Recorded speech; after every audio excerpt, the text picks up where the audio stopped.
Good morning, my name is Tom with Holman RV, and I'll be showing your Puma to you this morning. And we'll start here on the passenger side.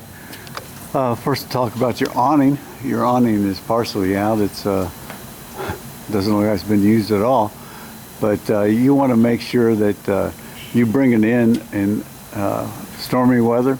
Do not leave it out in the wind or the rain. It will catch the awning and possibly tear it off the unit. So if you're not around the unit, bring it in at night. Bring it in, and do not leave it out in stormy weather. We'll talk about another maintenance item here. Your roof. Your roof is a solid membrane, front to back, side to side, and everything that comes up through your roof has Dicor sealant around it. There's a Dicor seal across the front, one across the back, and everything that comes up through the roof. Dicor is a brand name. They make a lot of things for campers. They make this sealant that's non-silicone. Do not use any silicone on that roof. It will eat through the membrane. All right, let's go on around to your storage, your passage all the way through to the other side. We come on around to the front, you'll find your LP tanks. Your LP tanks are both on right now, so we can demonstrate that inside. The regulator here shows in green, and it's pointing to this tank. That means there is LP in that tank and it's ready to use. Once that tank runs dry, this flag will turn red, and then you can turn it to the other side, turn that tank on, which is already on anyway, and then take this tank off, get it filled, and that way you'll never run out of LP. In front of that is your electric jack for your to get it on and off of your tow vehicle, and it's electric. That's a 12 volt, so that will enable you to get it off when you get to your campsite. And once you get to your campsite and you've leveled up the low side by raising the tires up on blocks, or you can then stabilize the unit with your stabilizers, which have a button here to extend. You'll extend them down to the ground. They are to stabilize the unit only. There's front and back. Do not try to jack with them. They're not jacks, they're just stabilizers. One other item up front here is looks like you have two batteries. Your batteries are deep cycle marine batteries, and you want to make sure that you check the cells about every 4 to 5 months to make sure there's sufficient water over top of the plates. If it's at or below the plates, just add some distilled water. You do have a battery disconnect located here, and you'll want that disconnect off when you are in storage, so you don't run your batteries down.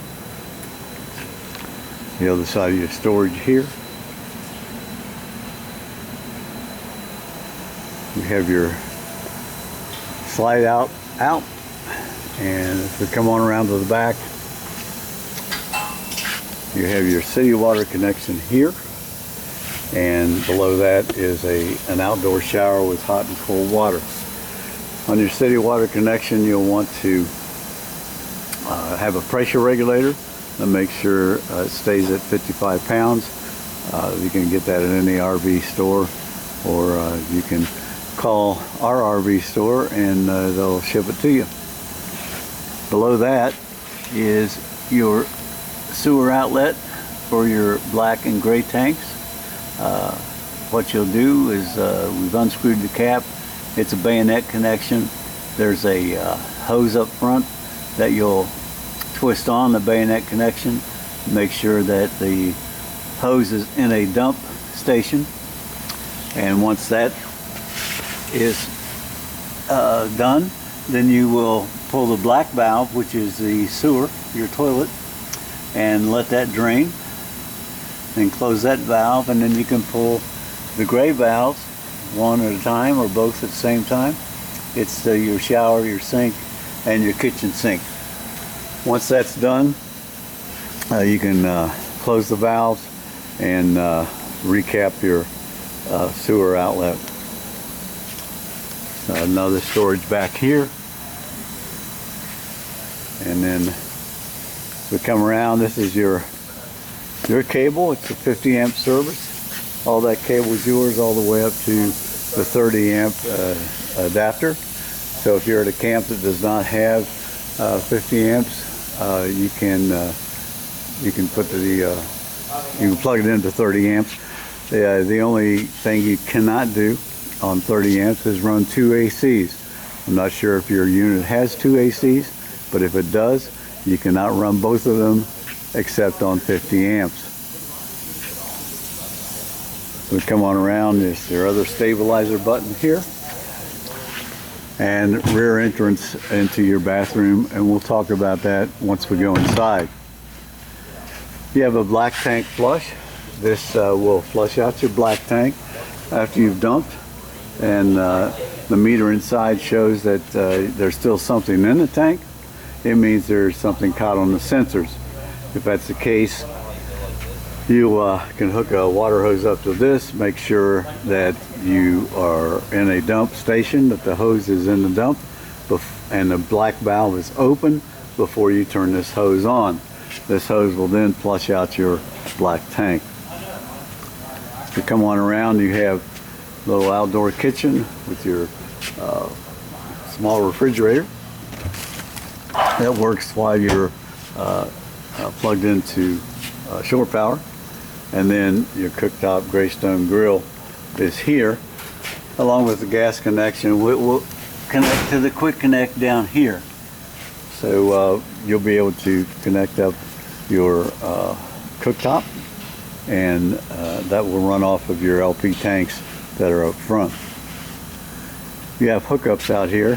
One, you can bring a TV out and mount it here, then plug it into your onboard antenna, and also to your 120 out here. This is your furnace exhaust. It does get hot. We do suggest you get a screen for this to keep mud daubers and little varmints out.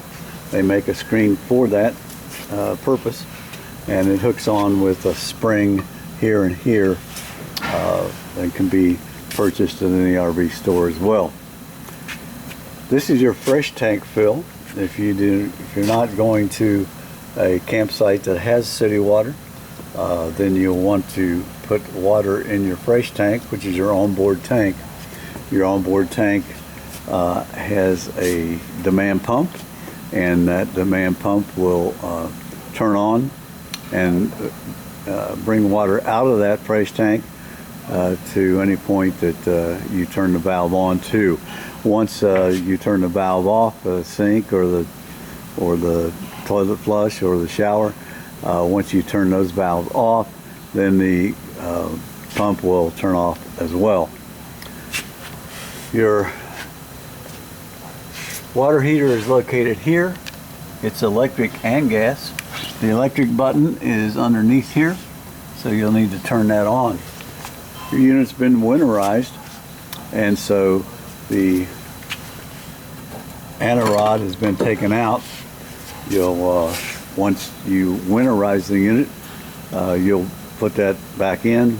You'll turn the bypass valves on the back of the water heater, which is located underneath your sink, and fill your tank after the antifreeze has been flushed out of all your lines.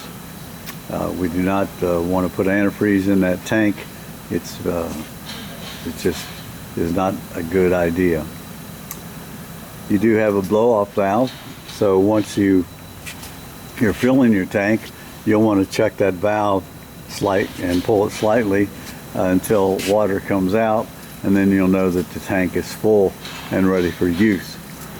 Now we'll go inside. As we come inside, up to your left is your service panel. Your panel, by pushing the buttons, you'll be able to tell that the battery is fully charged. The black tank is empty, the grays are empty, and the fresh tank is empty.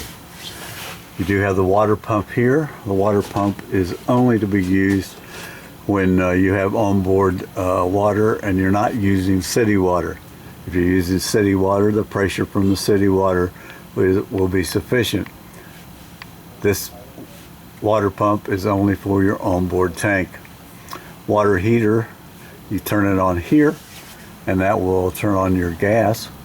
To turn it on with electric, I showed you the button on the outside. That's all you need. To turn it on with gas, you'll push the button here, and the default light will light up. Once it lights off, then the default light will go out. Next to that, you have your lights, porch, awning, and then your slide out operates here, and your awning operates here. By retracting, you can see that the awning is coming in, and we'll close that all up before we get ready to roll. So come on in your bedroom. Your nice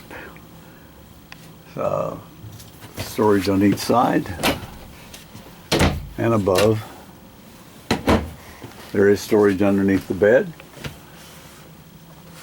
and ventilation here for ventilating your roof. You do have AC here, and then your heat comes from the floor. Come on into the kitchen. The nice sink with cutting board, and as we come on over to your cooktop, you can turn any of these valves on and hit the sparker, and that will light your cooktop.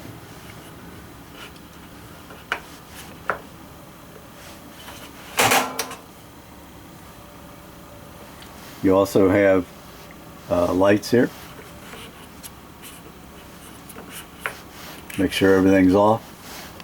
Your lights will light up all the valves.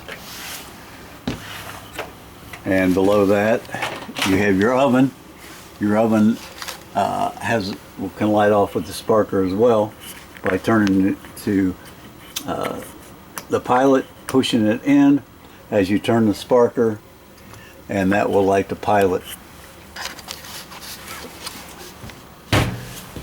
You want to travel with the glass top down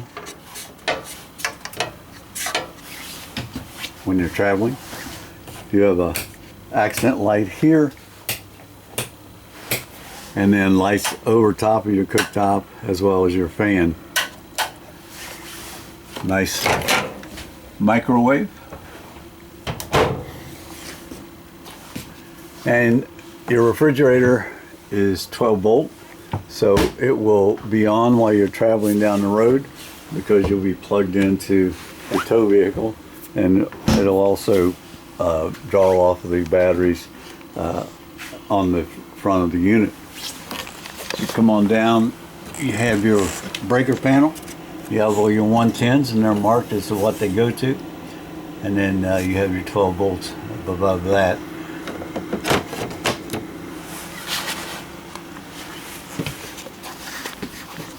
A nice size TV that operates with the antenna on board, as well as your radio here, and then you have a fireplace that lights off and gives you some heat,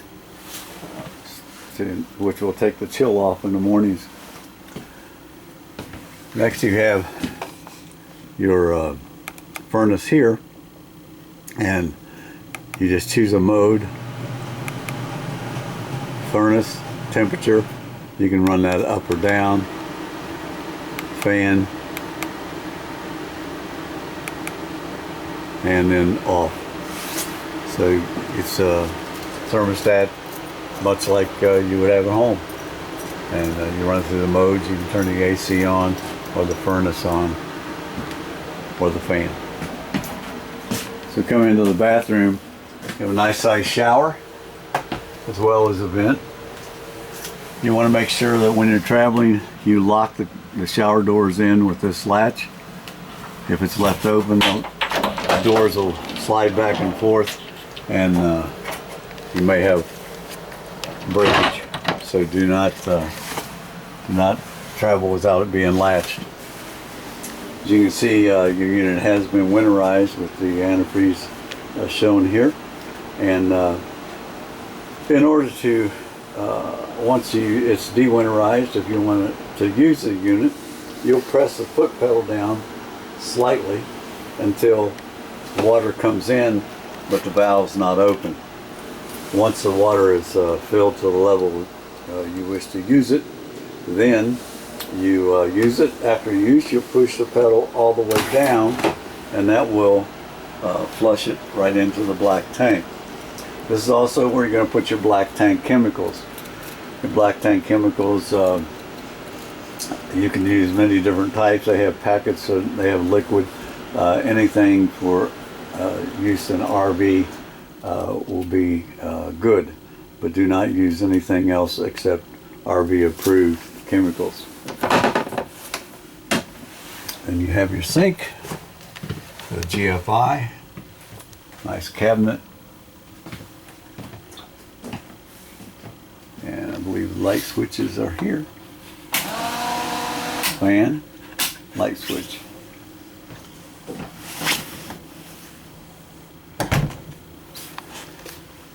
This has double bunks here with USB ports on each bunk. We have your slide out, of course, with light switch here and another USB port. Your couch does fold out into a jackknife bed, so you just pull it up and it will slide out. And you can also make a bed out of your dinette by popping the top off the table, laying it on this lower level, the braces here, and then you can pull the pillows forward to fill the gap and make a bed out of that as well. That pretty much covers our walkthrough. We'd like to thank you for buying your unit from Holman, and know that you're going to have many fun camping trips in it. If you have any questions once you have viewed this, don't hesitate to call. Any one of us who do walkthroughs will be happy to answer any of your questions. Again, thank you for buying your unit from Holman.